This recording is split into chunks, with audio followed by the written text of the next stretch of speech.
इल्लेल्ला इरोದು अक्रम बांग्ला वलसिगरे। आप कहाँ का है? बांग्लादेश।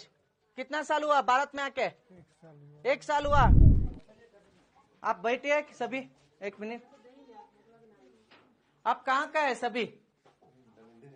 चाचा आप कहाँ का है? हाँ जोर से बोलना है ना। हाँ बांग्लादेश का है। कितना आदमी है इधर? पूरा परिवार है क्या आपका?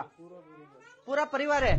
ಇಲ್ಲಿ ನೋಡಿ, ಈ ಮನೆಗೂ ಕೂಡ ಪ್ರತಿ ಮನೆಗೂ ಕೂಡ ಹಿಂದುಳಿದ ಕರ್ನಾಟಕ ರಾಜ್ಯ ಹಿಂದುಳಿದ ವರ್ಗಗಳಿಂದ ಪ್ರತಿ ಮನೆಗೂ ಕೂಡ ಸ್ಟಿಕ್ಕರ್ ಹಾಕಿದ್ದಾರೆ. ನೀವು ಆ ಸ್ಟಿಕ್ಕರ್ ನ ತಗೊಳ್ಳಿ. ಸರ್ವೆ ಮಾಡಿದ್ರಲ್ಲ ಜಾತಿ ಗಣತಿ ಸರ್ವೆ ಮಾಡಿದ್ದಾರೆ, ಇಲ್ಲಿಗೆ ಬಂದು ಸ್ಟಿಕ್ಕರ್ ಹಾಕಿದ್ದಾರೆ. ಅವ್ರಿಗೆ ಗೊತ್ತಾಗ್ಲಿಲ್ವಾ ಇವ್ರು ಬಾಂಗ್ಲಾದವರು ಅಂತ? ಆಪ್ ಕहाँ का? ಬಾಂಗ್ಲಾದೇಶ್ का। ಇಲ್ಲಿ ನೋಡಿ, ಇವನು ಬಾಂಗ್ಲಾದವನು.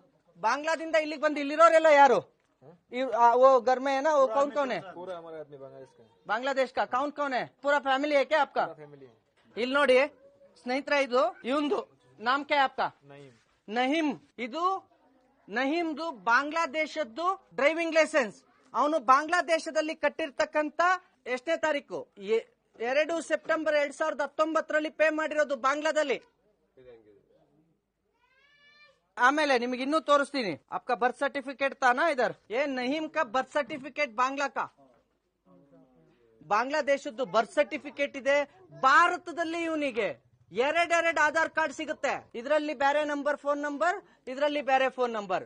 नहीम ये आधार कार्ड बनाने के लिए कितना पैसा दिया? 1500 रुपए दिया। 1500 दिया तो आधार कार्ड बनाते हैं क्या? आधार कार्ड बनाने के लिए क्या लिया आपका पास? सिर्फ हमारा नाम लिया, बस उतना।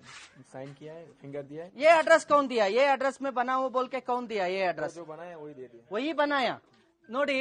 ಅವರೇ ಮಾಡಿದ್ದಾರೆ. 1500 ರೂಪಾಯಿ ಕೊಟ್ರೆ ಅವರೇ ಆಧಾರ್ ಕಾರ್ಡ್ ಮಾಡ್ಕೊಟ್ಟಿದ್ದಾರೆ. ಅಡ್ರೆಸ್ ಪ್ರೂಫ್ ಅವರೇ ಹಾಕಿದ್ದಾರೆ. ನಮ್ ದೇಶದ ಭದ್ರತೆ. ನಿಮಗೆ ಇನ್ನೂ ಒಂದು ಶಾಕಿಂಗ್ ನ್ಯೂಸ್ ಹೇಳ್ತೀನಿ. ಪ್ಯಾನ್ ಕಾರ್ಡ್ ಇದೆ ಒಂದು ಪ್ಯಾನ್ ಕಾರ್ಡ್ ಇದೆ. ಅಷ್ಟೇ ಅಲ್ಲ, ನಾನು ಇನ್ನೊಂದು ಹೇಳ್ತೀನಿ ನಿಮಗೆ ಶಾಕಿಂಗ್. ಅವನಿಗೆ ಬ್ಯಾಂಕ್ ಆಫ್ ಬರೋಡಾದಲ್ಲಿ ಖಾತೆ ಇದೆ, ಆ ಬ್ಯಾಂಕ್ ಪಾಸ್ಬುಕ್. ಇದಕ್ಕಿಂತ ಶಾಕಿಂಗ್ ಹೇಳ್ತೀನಿ ನಾನು ನಿಮ್ಗೆ. ನಾವು ಇಲ್ಲಿ ಲೋನ್ ತಗೋಬೇಕು, ನಮಗೆ ಲೋನ್ ಬೇಕು ಅಂತ ಅಂದ್ರೆ ಎಷ್ಟೆಲ್ಲ ವೆರಿಫಿಕೇಶನ್ ಮಾಡ್ತಾರೆ. ಇದೇ ಬಜಾಜ್ ಫೈನಾನ್ಸ್ ಬ್ಯಾಂಕ್ ಇಂದ ಇವನಿಗೆ 4.5 ಲಕ್ಷ ಲೋನ್ ಆಗುತ್ತೆ ಗಾಡಿ ತಗೊಳ್ಳೋದಕ್ಕೆ. ಭಾರತ್ का ड्राइविंग लाइसेंस है क्या? ड्राइविंग लाइसेंस ಇಲ್ಲ. आपका गाड़ी मिला? गाड़ी कौन सा लिया? गाड़ी लिया। डाउन पेमेंट कितना? 30,000 दिया। 30,000 30,000 ರೂಪಾಯಿ ಡೌನ್ ಪೇಮೆಂಟ್. EMI कितना? 9,000 9,000 ರೂಪಾಯಿ EMI. ಬಜಾಜ್ ಫೈನಾನ್ಸ್ ನವರು ಯಾವ ಮಟ್ಟಕ್ಕೆ ನಮ್ಗಳಿಗಾದ್ರೆ ಕನ್ನಡಿಗರಿಗಾದ್ರೆ ಹಡ ಹಿಡಿಸ್ಕೊಳ್ತಾರೆ.